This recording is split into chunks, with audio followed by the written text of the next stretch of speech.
All right. Hello, everyone. You're listening to You Got It with Warrior Woman 91. All right, gang. So you've been waiting for this episode for 11 years because I saw Endgame on Thursday night, Avengers Endgame, and by the time this episode airs, I will have seen it for the second time. I'm actually going in the next 45 minutes to go and see it again. Just so everyone knows right out of the gate, this will be a spoiler-filled episode. So if you are a crazy person and haven't seen the movie yet, this is where you need to get off the train, all right, guys? That was your warning. If you're still listening to the show and you hear a spoiler and you get mad, I just don't care. So, of course, in order to talk about this groundbreaking movie, I had to bring on the comic book expert, Jacob Airey, from the YouTube channel StudioJake. Jacob, thank you for joining me. Hey, thanks for having me back. All right. Well, you were kind of the obvious choice of who to talk to after I see Avengers Endgame. My sister's actually kind of mad that I didn't pick her, but maybe she'll be on next week's episode to talk about it. But so Avengers Endgame. And feel free to spoil as much as you want, but what was your initial reaction? Because everybody's dying to know. I wanted to stand up and cheer. It was like at the end, I literally wanted to stand up and cheer. And I probably would have if there weren't like a whole bunch of other people in the theater.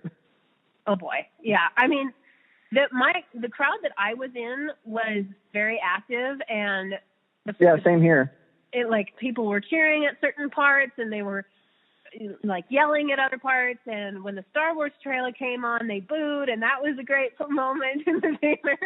But my initial reaction was I need therapy, and after I mourned for several days, I came back and said, okay, I need to watch the movie again. So also putting spoilers on the table. Right.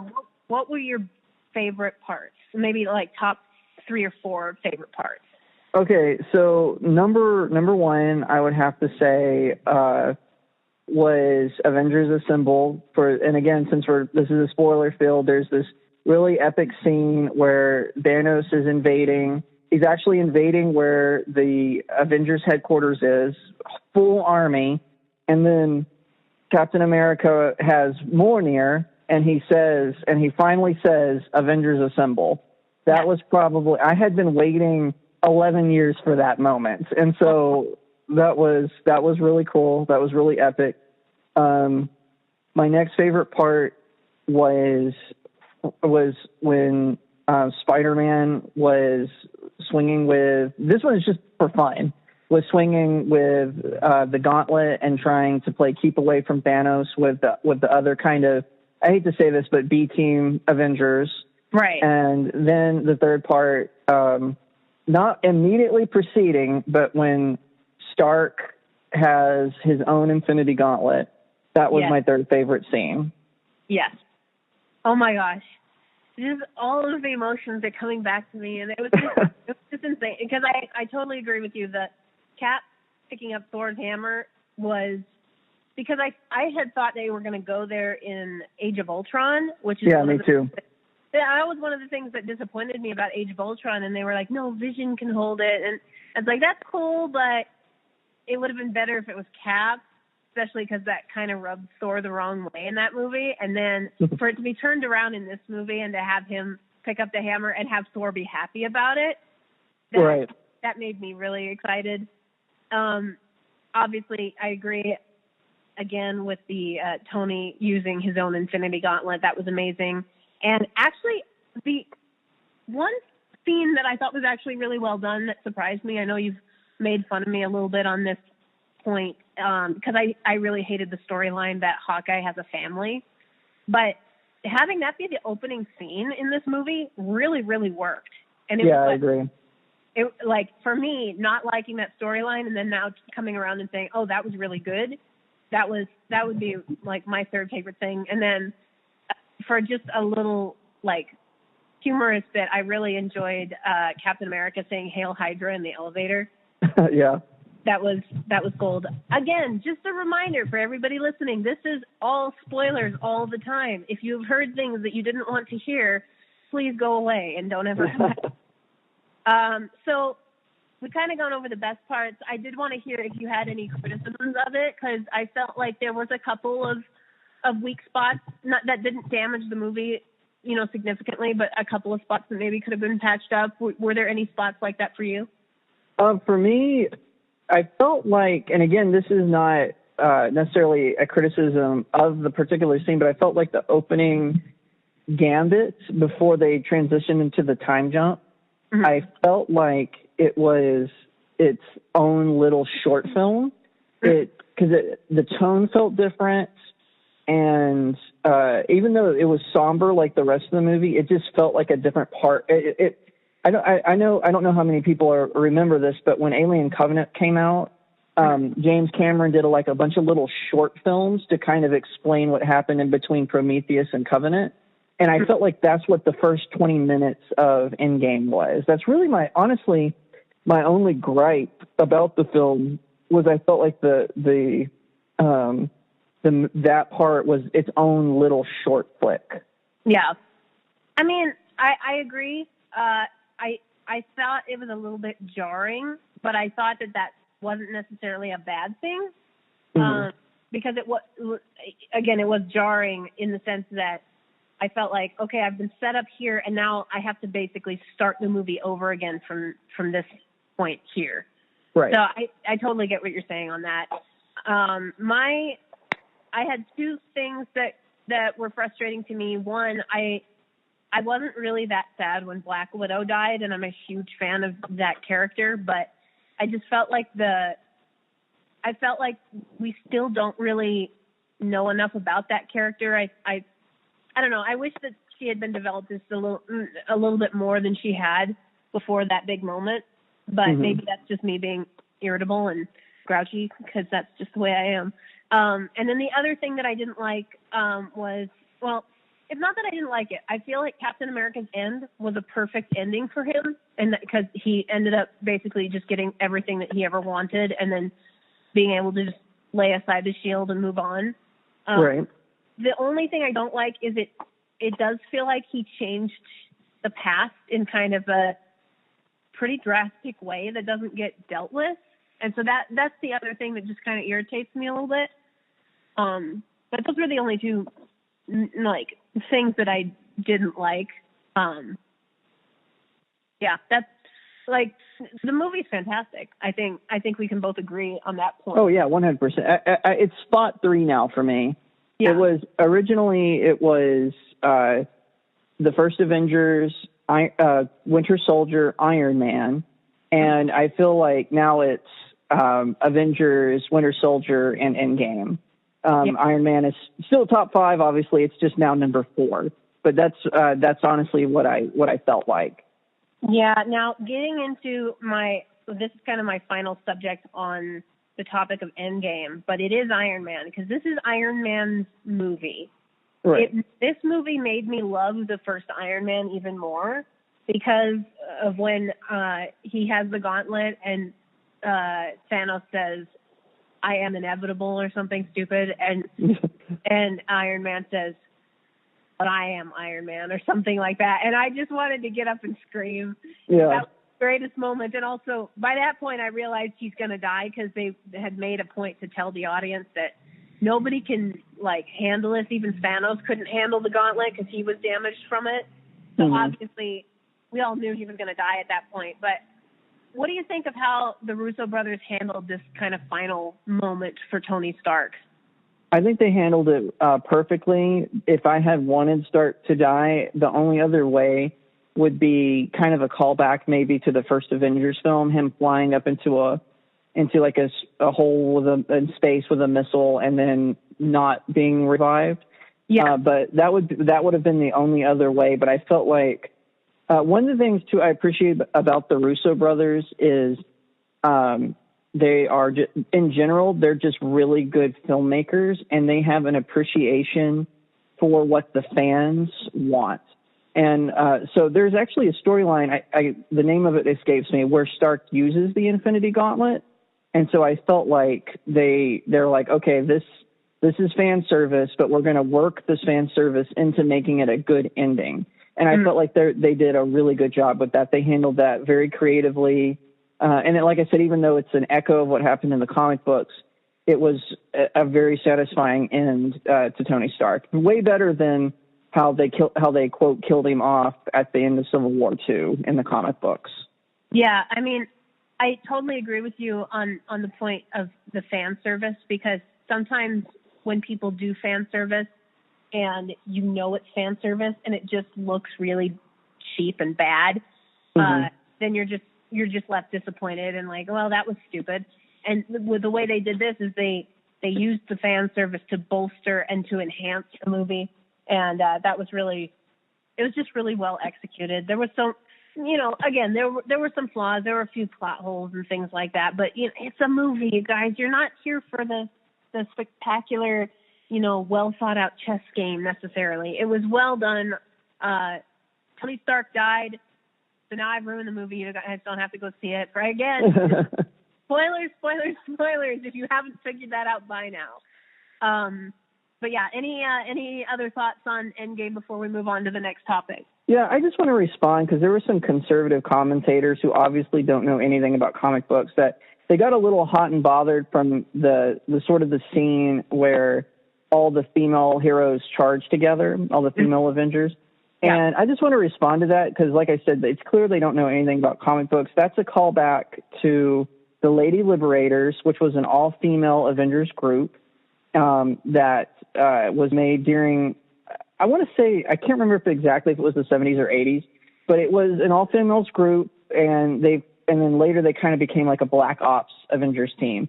But I just want to respond because there were like all these conservative men who were hot and bothered about it. I'm like, anytime that there is something that is all female or pro-female, that doesn't mean it's woke or left-wing or whatever. Conservatives should be for women equality also. And also it's clear you don't know about the comic books because that's what that was a throwback to. Now, obviously, the characters were different because it was in the comic books, it was a few more of the B-team level Avengers like Tigra and whatnot. But, I thought it was a cool scene. It was maybe the Russo brothers did put it in to be pandering, but in this case, I thought the pandering was not that big a deal. It didn't bother me. Yeah. I mean, I would agree with that because they had every opportunity to pander with the Captain Marvel character, and she was barely in it compared to the way the marketing for the movie seemed to indicate. I think it was a total of 10 minutes of screen time. It was not that much. Yeah, and it just kind of feeds into the conspiracy theory that there were two versions of the movie and they wanted to test her out, and if she didn't test well, they'll use the version of the movie that she's barely in. Right. Because it seems kind of, especially at the beginning, it seemed like there were scenes that were cut out that she probably could have been, filled in time with. So I guess that's just kind of, that's my little conspiracy theory there. You guys can debate it and just think about whether I'm just insane, which is a definite possibility at this point. But those are my thoughts on Endgame. Those are Jacob's thoughts on Endgame. Tweet us any comments you have. Feel free to start spoiling the movie because at this point, if you guys haven't seen it this weekend, you're going to get it spoiled. So hashtag don't spoil the Endgame is over. So now, Jacob, you wanted to address this TV show called The Rising of the Shield Hero. Why don't you explain to everybody what that show is about and why you're interested in it? So it's very similar for anime fans. It's an anime, and it's very similar to Sword Art Online, where the main character, he gets pulled into a video game. But in this case, it's about this character named Naofumi, and he is kind of a bookworm and everything, and he goes to a library, and he finds a book called The Rising of the Shield Hero. And when he opens it, he realizes the book is blank. And then all of a sudden, this portal opens under him, and he gets pulled into this medieval kind of realm, and he meets three other humans, and it turns out that the world they're in is a video game in each of the places they're from, except for him, he found it in a book form. And he finds out that the Shield Hero is kind of considered the worst hero of the video game. And what I love about it is it's making SJWs angry because the part of his tragic backstory is he gets falsely accused of attempting to sexually to sexually what is the word I'm looking for? Rape. He gets falsely accused of attempted rape on the princess of the kingdom, and it's making, and so he kind of becomes like this jaded kind of dark hero, and he goes out and he buys a slave, and the whole reason he needs one is because he's a shield hero. He has no offense, so he buys this slave and trains her to become his sword, as he calls her, and she actually ends up wanting to stay with him of her own free will because he's not abusive toward her. But it was making SJWs mad because, you know, it's like, oh my gosh, it's clearly a slap in the face of the Me Too movement. They're in Japan. I don't think they care, but yeah. I just wanted, but besides just the service of, you know, the kind of politically incorrect stuff in the show, it's very well written. It's very well done. I was a little disappointed in Anime News Network. I actually unsubscribed from them because of this, but they had one of their writers wrote like this very SJW drivel on the pilot episode, which features the false accusation storyline, but it's really interesting. And now like this character, as I'm to episode 15, I believe, and he's like he's being redeemed because he's showing by his actions that he could not have been responsible for the crime that he's accused of. So I highly recommend it. It's really good. It's really good storyline, and it's kind of a break from the typical stuff where we have to have politics into everything. Everything has to be so politically correct. So I just wanted to give it a shout out while we were talking about, you know, doing this episode and whatnot, because I really think people would enjoy it. Yeah, I'm definitely at that point where I just don't want to hear about politics, especially when I'm just looking at TV shows or whatever. So where can people watch that show? Is that an ABC or CBS or? I believe you can watch it on Hulu, and Funimation you can watch, Crunchyroll and Funimation also has it. So it's not on, I believe it's airing, for those of you who have cable, who are still stuck in the 90s, I believe the English version is airing on Cartoon Network on Adult Swim. Okay, so everybody, that's The Rising of the Shield Hero, and you guys can go and watch it on said channels. So one show, but since Jacob got to bring up another TV show, I'm going to bring up a movie, and I think Jacob has seen this, but we'll find out. I just watched Psycho last night. I have seen that. I've seen both versions. I watched the Alfred Hitchcock one, the original, and I may never take a shower again, I said on Twitter. And then I immediately after the movie went and took a shower and didn't even think about it. So I felt a little hypocritical. But it was really well done. I was surprised. I was happy with it. I am ashamed to say, and I'm going to spoil this, it's a very old movie. If you don't want to hear the spoilers, don't listen any further. But I'm going to spoil it. I thought it was his mother the whole time, even up until the end when he comes in and shows his face. And I still thought it was his mother until the wig came off. And then I was like, wait a minute, this whole time. And my family is all in the room, and they're like, you didn't know the entire time? I'm like, I didn't know, guys. So I was fooled the whole time. But it's basically about a serial killer, and it's very creepy, and it had probably one of the most famous soundtracks of all time. Yeah, definitely go watch that. I don't know what your thoughts on that movie are, Jacob, since I've heard now that we know that you've seen it. I love it. I think it's Hitchcock's. I've seen a ton of Hitchcock films. I'm a big Hitchcock fan. I think it's his best. Just being honest, I like it better than Rear Window. I like it better than North by Northwest. Just a fantastic thriller. He actually had trouble getting it into theaters because of the shower scene. But I love it. I think, like I said, it probably is his best film. Believe it or not, I actually wasn't, I think that the concept of the shower scene is the scariest concept, but watching it and even not knowing that it was there, actually, it wasn't the scene that scared me the most. The scene that scared me the most was at the end when the girl goes down into the basement and you know I don't know what it is. When you know there's danger down there and you know there's a way to avoid it, and she goes down there anyway, and then the guy comes up behind her, and that was the part that scared me the most. Right. But, the shower scene, actually, it wasn't the scariest scene for me, but maybe that's, I don't know. I can see why it would scare people. I didn't jump or anything. But, yeah, I did. I also liked it, that they killed off basically the lead character immediately. Yes. Because that's very uncouth behavior for any Hollywood movie, especially of that era, to do that. He was kind of known as a mold breaker. Him and he was one of the first that kind of, quote, broke the rules of Hollywood, which is another reason why it was hard for him to get a lot of his movies into theaters. Yeah. Yeah. The other thing, and this is just a silly little trivia tidbit, it's the first movie or TV show ever to have a toilet flushing on screen.